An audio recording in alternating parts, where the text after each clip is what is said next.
Praise the Lord. இந்த வியாழக்கிழமை காலையிலே உங்களை சந்திப்பதிலும் இந்த சந்தோஷம். இந்த நாளுடைய ஆசீர்வாதத்துக்கு ஒரு வேத பகுதி வாசிப்போம்.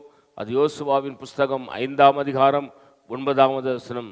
கர்த்தர் யோசுவாவை நோக்கி, இந்த எகிப்தின் நிந்தையை உங்கள் மேல் இராதபடிக்கு புரட்டி போட்டேன் என்றார். அதனாலே அந்த ஸ்தலம் இந்நாள் வரைக்கும் கில்கால் எனப்படுகிறது. அல்லேலூயா. கவனிங்க, கர்த்தர் யோசுவாவிடத்திலே ஆண்டவர் ஆகிய கர்த்தர் சொல்றாரு, யோசுவாவை நோக்கி, இன்று எகிப்தின் நிந்தையை உங்கள் மேல் இராதபடிக்கு புரட்டி போட்டேன் என்றார்.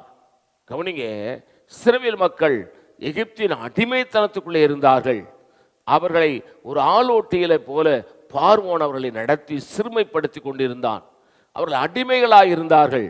ஆண்டவராகிய கர்த்தர் மோசே என்கிற தீர்க்கதரிசியின் மூலமாக ஆண்டவர் அந்த அடிமைத்தனத்திலிருந்து இஸ்ரவேல் மக்களை மீட்டு கொண்டார். இப்போ யோசுவாட்ட சொல்றாரு, கர்த்தர் யோசுவாவை நோக்கி, இன்று எகிப்தின் நிந்தையை உங்கள் மேல் இராதபடிக்கு புரட்டி போட்டேன். அல்லேலூயா. கவனிங்க, நம்ம மேலே எத்தனையோ நிந்தைகள் இருக்கிறது இந்த பூமியில.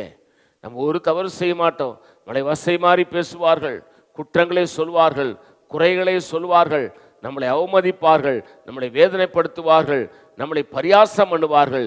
இந்த நிந்தையெல்லாம் இந்த காலை வேளையிலே அவர் நீக்கி போடுகிறாராம். ஒருவேளை நீங்கள் நிந்தையோடு இருக்கிறீர்களோ, சொந்த பந்தங்கள் நடுவிலே நிந்தையோடு இருக்கிறீர்களோ, மனிதர்கள் உங்களை நிந்திக்கிறாங்களா, அவமானப்படுத்துகிறாங்களா, வேதனைப்படுத்துகிறாங்களா, உங்களை குற்றம் சொல்கிறார்களா, உங்களை குறை சொல்லுகிறார்களா, உங்களை வேறு விதமாய் சிந்திக்கிறார்களா, பயப்படாதிருங்க.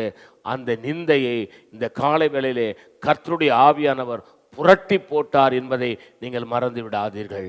நீங்கள் ஆசீர்வாதமாக இருப்பீர்கள். நான் உங்களுக்கு ஆட்சேபிக்கிறேன். பரிசுத்த பிதாவே, நீர் எங்களோடு என்னோடு பேசுகிற நல்ல வார்த்தைகளுக்காக ஸ்தோத்திரம். இந்த வார்த்தையின்படி எங்களை ஆசீர்வதியும். இயேசுவின் நாமத்தில் வேண்டிக் கொள்கிறோம் பிதாவே, ஆமேன். God bless you. கர்த்தர் உங்களை ஆசீர்வதிப்பாராக.